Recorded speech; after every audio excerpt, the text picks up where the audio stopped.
बस दिमाग में यही था कि कुछ भी हो एक विनिंग तो देनी है, क्योंकि बहुत लंबे टाइम से इंडिया में एमएमए चल रहा है बट इंडियन को पता ही नहीं है एमएमए क्या है। मैं इमोशनली बहुत हो गई थी क्योंकि वो बहुत ही बड़ा मोमेंट था। मैं एक ऐसी जगह से आती हूँ जहाँ लड़कियाँ होना ही गलत है।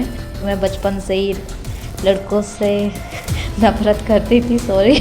लड़कों को देखते हो कि इनको तो मुझे मारना है, ये मेरे घर में भी नहीं आने चाहिए। देखना इसकी आँख टूटेगी, हाथ टूटेगा, ये घर में बिठाना इसे। तो हमेशा सबसे, समाज से, परिवार से, सबसे लड़के उन्होंने मुझे घर से निकाला। वो मोमेंट जब मैं तैयार हो रही थी फ़ाइट के लिए और उसके बाद जो वॉकिंग कर रही थी अपने फ्लैग, इंडिया फ्लैग के लिए, तो मेरे दिमाग में यही चल रहा था कि मैं अपने इस फ़ाइट, मतलब ये फ़ाइट अपने इंडिया को विन करनी है। और जो वो डिस्टेंस था ना, उसमें बस दिमाग में यही था कि कुछ भी हो एक विनिंग तो देनी है, क्योंकि बहुत लंबे टाइम से इंडिया में एमएमए चल रहा है बट इंडियन को पता ही नहीं है एमएमए क्या है। तो ये मेरे लिए बहुत ज़्यादा ज़रूरी था। बिल्कुल ज़रूरी बात तो है, लेकिन आप जब जीती तो आपको पता चला कि आप पहली भारतीय हैं जिन्होंने यूएफसी में फाइट जीता है। तो ये आपको पता था जब आप जीती थी? बिल्कुल पता था, और मुझे ये भी पता था कि हाँ, ये बहुत ज़्यादा ज़रूरी है और इसके बाद शायद काफ़ी सारी चीज़ें बदल जाए। तो अब लेकिन तो ये जब आप पहली भारतीय बनी तो वो फीलिंग कैसी थी यूएफसी में फाइट जीतने वाली? वो तो मैं कभी भुला ही नहीं सकती। वो बहुत अमेजिंग थी और मैं इमोशनली बहुत हो गई थी क्योंकि वो बहुत ही बड़ा मोमेंट था। नॉर्मली हम ये देखते हैं कि आपको क्या लगता है कि अब आप जैसे जीती हैं तो ये एक हमेशा एक दरवाज़ा खुलता है। जैसे मैरी कॉम ओलंपिक में मेडल जीती तो उसके बाद लवीना ने जीता, एक दरवाज़ा खुलता है। हर स्पोर्ट में रोल मॉडल्स बनते हैं। तो आपको लगता है कि आपकी इस जीत ने बहुत सारे भारतीय महिला फाइटर्स और ओवरऑल फाइटर्स के लिए भी एक उम्मीद की किरण जगाई है कि बोल सकते हैं अगर पूजा तोमर जी जीत सकती हैं तो हम क्यों नहीं जीत सकते? बिल्कुल, ये फाइट विन के बाद मैंने देखा कि बहुत लोग जिन्हें पता ही नहीं था मार्शल आर्ट क्या होता है, उन लोगों को भी पता चला है कि एमएमए क्या है। और मैं बिल्कुल, क्योंकि मैं एक ऐसी जगह से आती हूँ जहाँ लड़कियाँ होना ही गलत है, और तो मुझे अब ये फाइट विनिंग के बाद मुझे बिल्कुल लग रहा है कि हमारे इंडियन, चाहे वो लड़की हो चाहे लड़का हो, बहुत सारे फाइटर यूएफसी में जाएंगे और विन करेंगे। आपने पहला कदम रख लिया, आपने यूएफसी खेली, जीती।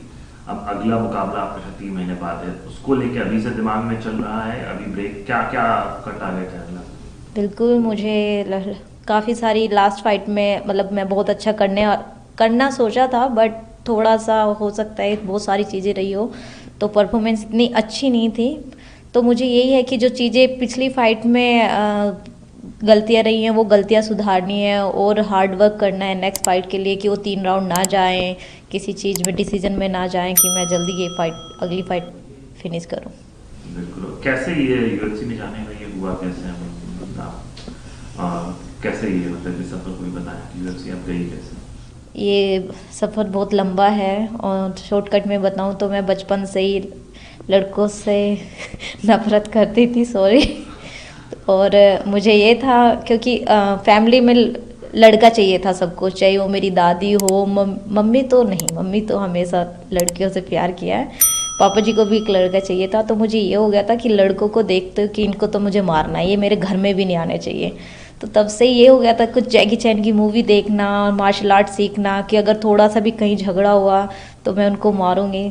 खुद ही नहीं पता चला कि हाँ कब एमएमए सीख लिया। और यूएफसी का भी ज़्यादा नहीं पता था तब, बस हाँ उस टाइम पे रोंडा रोजी खेलती थी उनका पता था। और फाइनेंसली भी बहुत सारी चीज़ें रही जिसमें मार्शल आर्ट में आई मैं। उसके बाद तो ये मेरा एकदम सपना हो गया था कि हाँ यूएफसी जाना है और जीतना है। बिल्कुल। और आपने जो ऐसा किया तो यूएफसी में आप राउंडा रॉसी के बारे में बताइए कि हर महिला अगर देखता है यूएफसी की तरफ तो फर्स्ट फाइटर अगर दिमाग में आता है राउंडा रॉसी आता है, तो वो आपको कैसे इंस्पायर की? बस हमेशा देखती थी कि ये भी तो एक लड़की है जो इतने बड़े प्लेटफॉर्म पे खेल रही है और बहुत अच्छे से दुनिया को बता रही है कि हाँ मैं भी एक लड़की हूँ और यहाँ पे जीत रही हूँ। तो हमेशा मेरा भी यही रहा है कि अगर ये लड़की होके वहाँ पे खेल रही है तो मैं क्यों नहीं। तो आपको इस पूरे जर्नी में कहते हैं कि सक्सेस के पीछे सपोर्ट भी चाहिए होता है। इस पूरे जर्नी में आपको किस किस ने सपोर्ट किया कि आप यहाँ तक आज पहुँची? वो सबसे ज़्यादा सपोर्ट तो मेरी मम्मी का ही रहा है, क्योंकि मेरी पूरा परिवार मम्मी को सुनाता था कि लड़की है, हमारा नाम डुबा देगी, और इसे कुछ हो गया कौन शादी करेगा, देखना इसकी आंख टूटेगी, हाथ टूटेगा, ये घर में बिठाना इसे। तो हमेशा सबसे, समाज से, परिवार से, सबसे लड़के उन्होंने मुझे घर से निकाला, और इस चीज़ में कि हाँ पूजा तू जा, मुझे तेरे पे यकीन है, तू कर लेगी।